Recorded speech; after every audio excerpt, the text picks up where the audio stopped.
2010 कलकत्त्यामधल्या Birla art गॅलरीमध्ये एक exhibition भरलंय.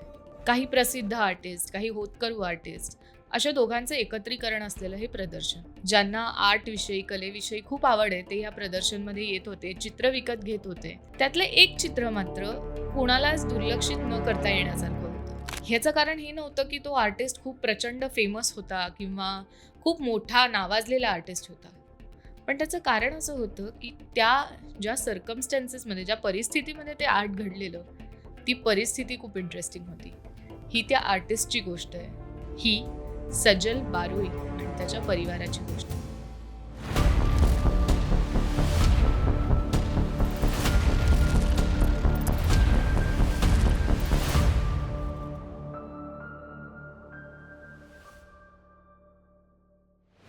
24 November 1993 कलकत्त्याजवळ dumdum नावाचं एक गाव आहे. हे जनरली आपण नावगाव फळफुलमध्ये कायम लिहितो.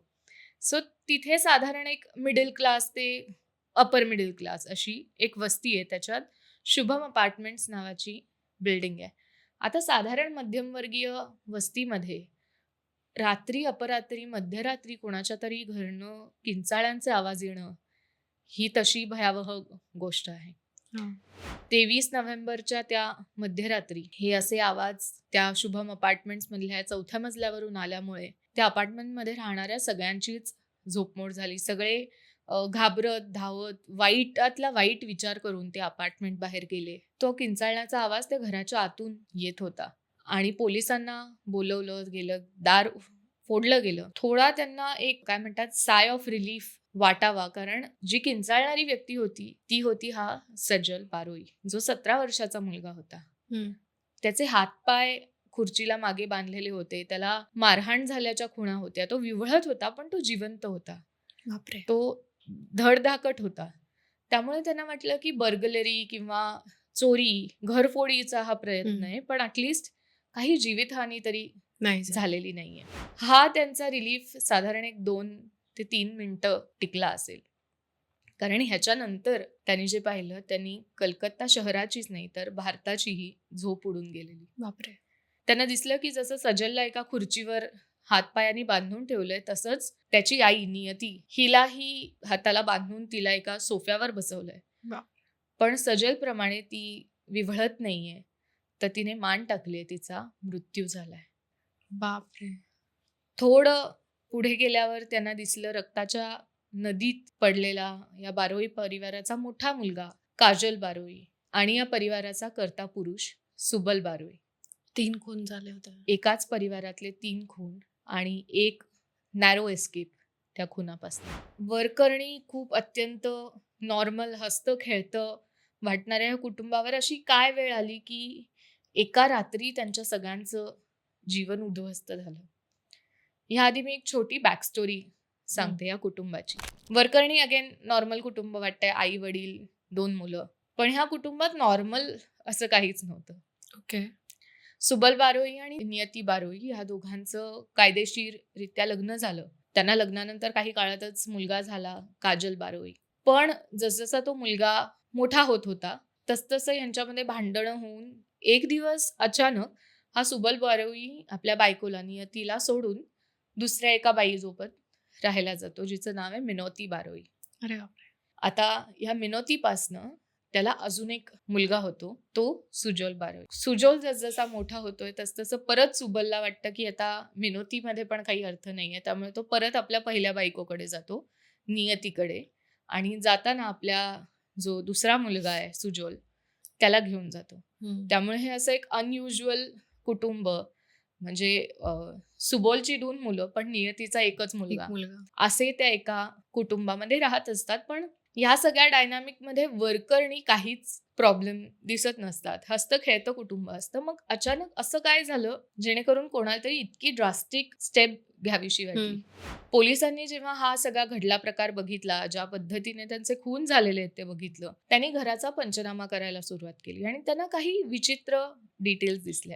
अर्थात सुदैवाने सुजोल हा जिवंत होता. तो थोडाफार बोलण्याच्या परिस्थितीत हळू धीर देऊन आलेला होता. त्यामुळे त्याला विचारलं गेलं की नक्की काय झालं, तर तो म्हणाला की संध्याकाळी मी घरी होतो, आई टीव्ही बघत बसलेली आणि 7 अनोळखी पुरुष हे अचानक आले आत घरात बापरे. आणि त्यांनी मला बांधलं, मला मारहाण केली.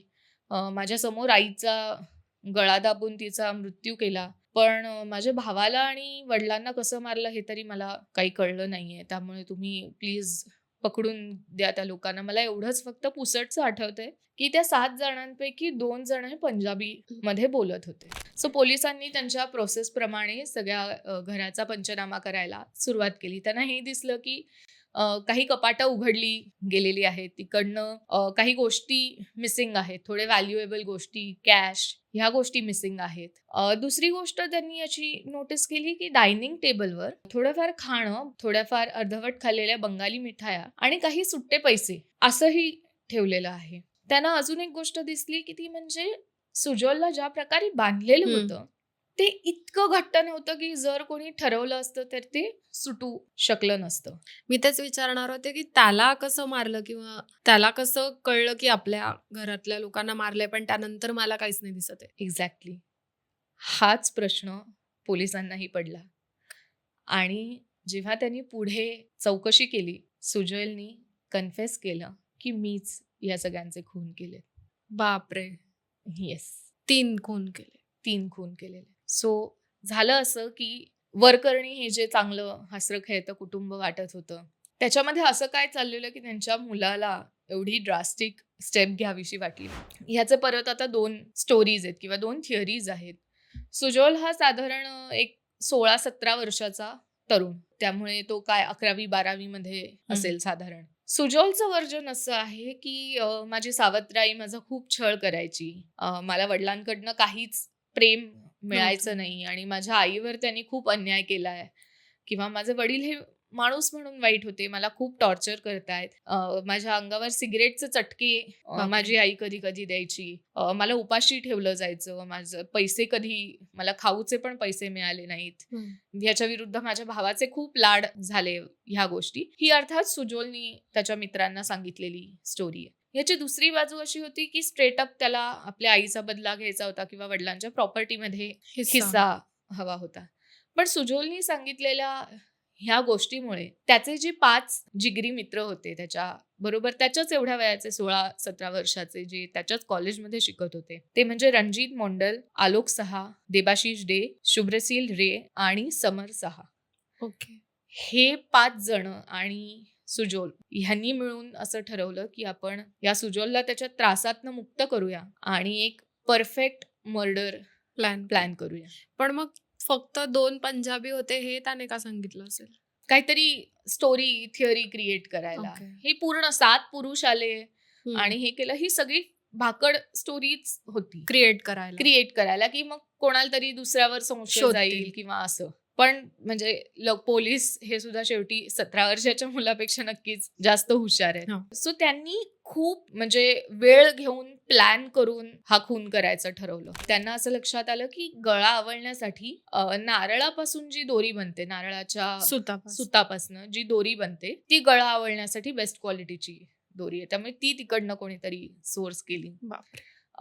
लोहाराकडे जाऊन त्यांनी त्यांच्याकडची जी काही अवजारं होती त्याला कडक शार्प धार करून घेतली. त्यांनी ग्लव्ज विकत घेतले. त्यांना असं कोणीतरी सांगितलं की मस्टर्ड ऑइल, राईच्या तेलानी समजा तुम्ही ती वेपन्स धुतलीत नंतर तर रक्ताचे ठसे सापडणार नाही किंवा रक्ताचे काही ट्रेसेस सापडणार नाही. त्यामुळे राईच्या तेलाच्या बाटल्या त्यांनी विकत घेतल्या. काळी कापडं विकत घेतली जेणेकरून आपल्याला प्रोटेक्ट करता येईल, त्या रक्ताच्या चिळकांड्या आपल्यावर उडणार नाहीत किंवा तो क्राईम नीट स्टेज करता येईल. त्यांनी बरेच क्राईम शोज बघायला सुरुवात केली की आपण थोड्याशा काही मौल्यवान गोष्टी चोरल्या तर आपल्याला हे सुद्धा सहज दाखवता येईल की चोरीच्या इंटेन्शननी हे सगळं घडलेलं होतं, ते घुसलेले होते. त्यामुळे आपल्यावर थेट संशय पण येणार नाही. अमेरिकन एक कुठच्या तरी सिरियल किलरचं गोष्ट त्यांनी बघितली ज्याच्यामध्ये तो सिरियल किलर खून केला त्यांनी एका व्यक्तीचा जो एका रेस्टॉरंटमध्ये जेवत होता. पण काय कर्टसी म्हणू किंवा एक चांगुलपणाची भावना म्हणून ती व्यक्ती जिचा खून केलेला ती जे रामेन खात होती त्याचे पैसे या सिरियल किलरनी भरले. त्यामुळे ह्या तिघांचाही खून करून झाल्यावर त्यांना भूक लागली आणि त्यांनी जी काही ओ. फ्रीजमधली बंगाली मिठाई आहे, ती बंगाली मिठाई खाल्ली आणि त्याचे पैसे ठेवले. डायनिंग टेबलवर ठेवले. बापरे! किती ड्रामॅटिक.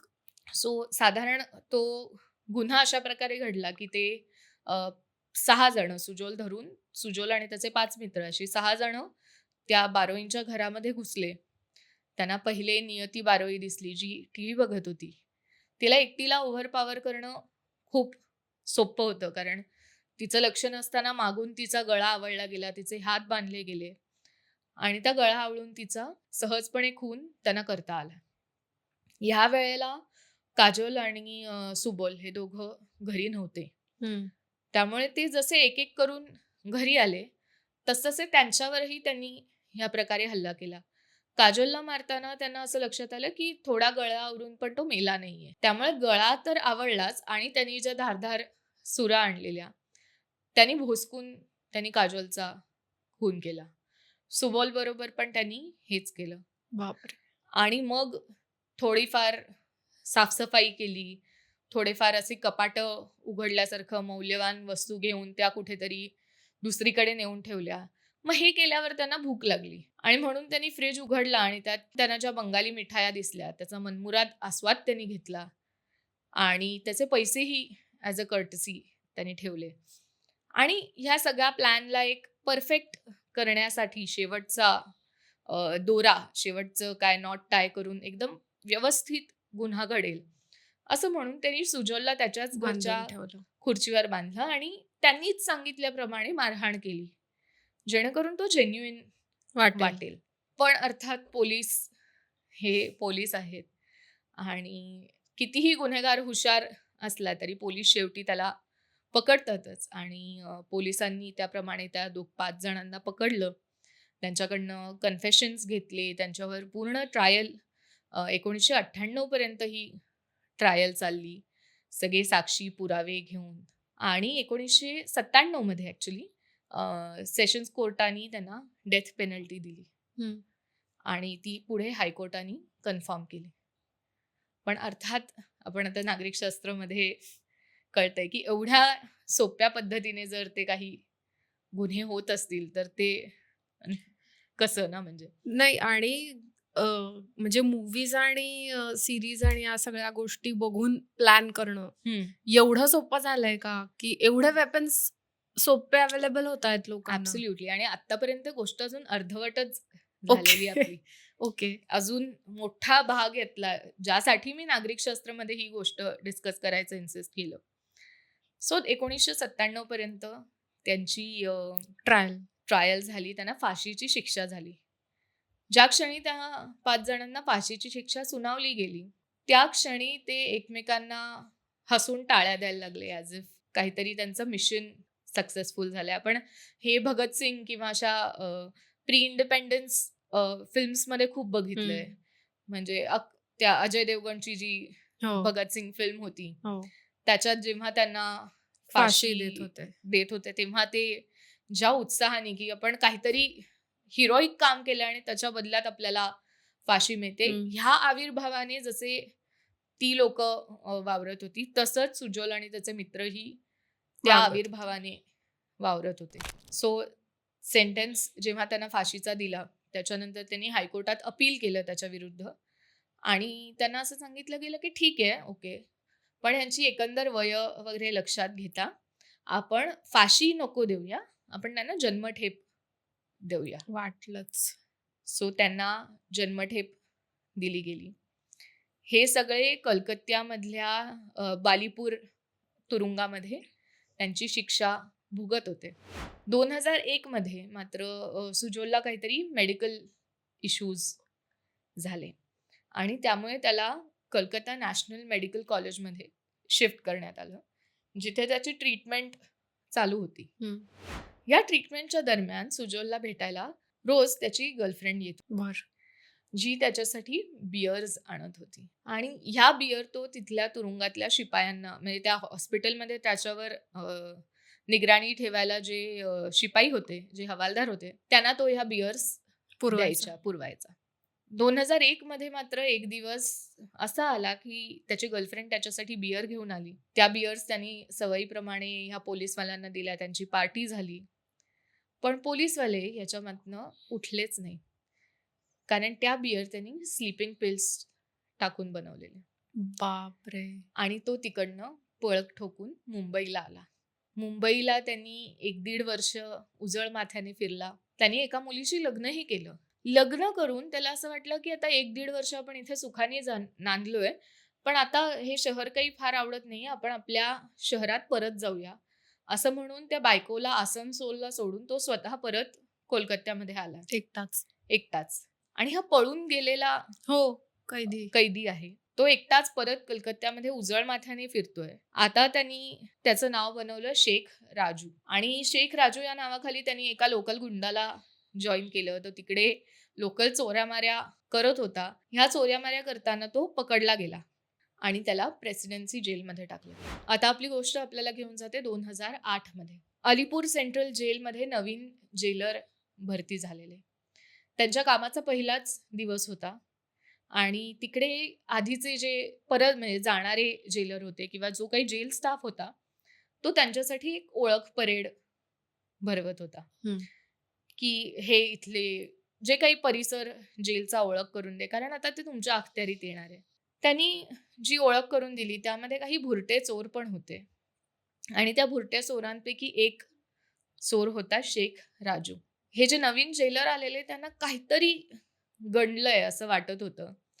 त्यामुळे त्या शेख राजूकडे त्यांनी नीट लक्ष देऊन पाहिलं आणि त्यांना कळलं की हा शेख राजू हा कुठला भुरटा चोर नाहीये, तर 3 जणांचा आपल्या परिवारामधल्या खून करून पसार झालेला, जन्मठेपेची शिक्षा भोगणारा सुजोल बारोई आहे. हो. त्याला त्याचं बिंग फुटलं आणि त्याला परत प्रेसिडेन्सी जेलमध्ये शिफ्ट करण्यात आलं. आता प्रेसिडेन्सी जेलमधनं त्यांनी अजून एकदा बाहेर पडण्याचा प्रयत्न केला. पण तो कायद्याच्या मार्गाने. झालं असं की 1997 मध्ये जेव्हा त्यांना शिक्षा दिलेली तेव्हा ज्युव्हेनाईल जस्टिस ऍक्ट 1986 लागू होता. ओके. पण 2000 साली या ऍक्ट मध्ये विशेष तरतुदी करण्यात आल्या, ज्याच्यामध्ये बेसिकली ज्युव्हेनाईल किंवा बाल गुन्हेगार ह्यांचं वय हे 16च्या जागी 18 करण्यात आलं. आणि त्यामुळे 16 वर्षाचा 17 वर्षाचा त्यांनी जेव्हा खून केलेला तेव्हा तो ह्या कायद्याच्या प्रमाणे ज्युव्हेनाईल होता.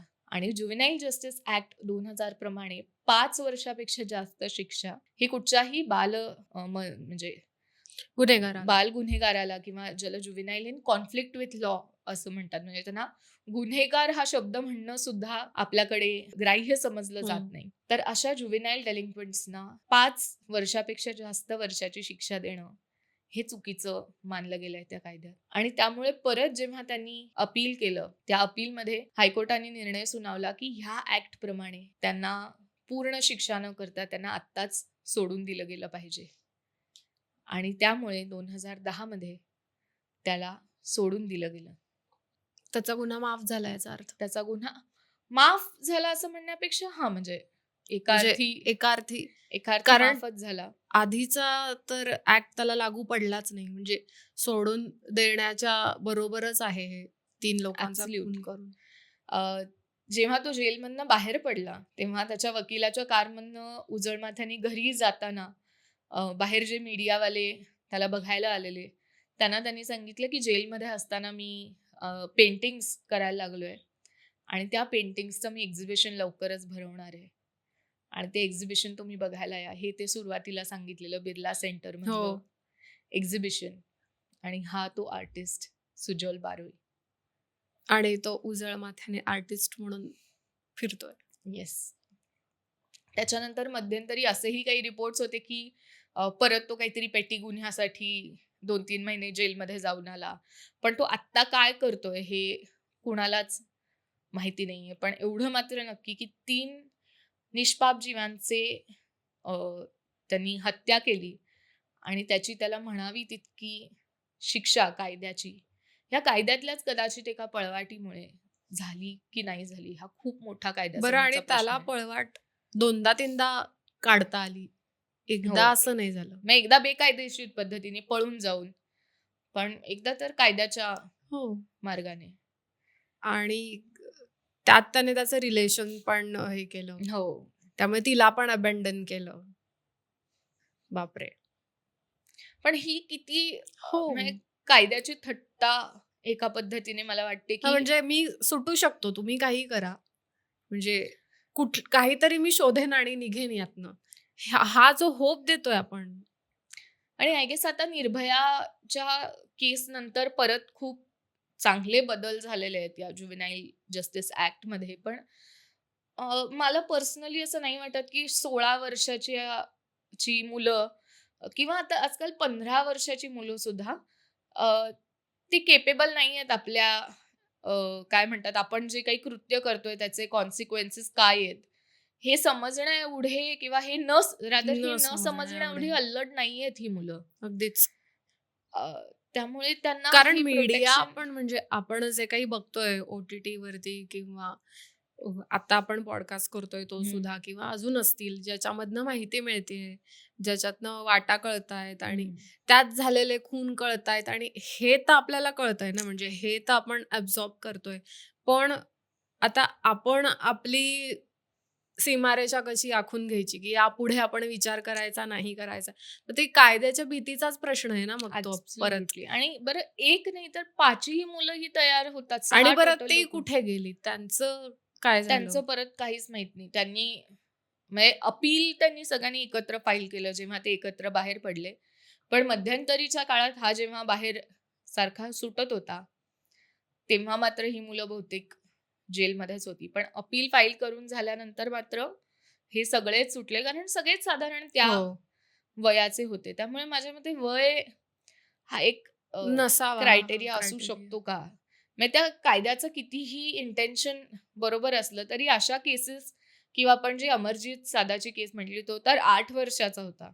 हो. पण त्याच्या केसमध्येही मला नाही माहिती की कसा विचार करायचा. केवळ वयाकडे बघून त्यांच्या चुका पदरात घ्यायच्या का? अ, आणि त्या एका व्यक्तीमुळे तुम्ही किती निष्पाप लोकांना बळी पाडताय.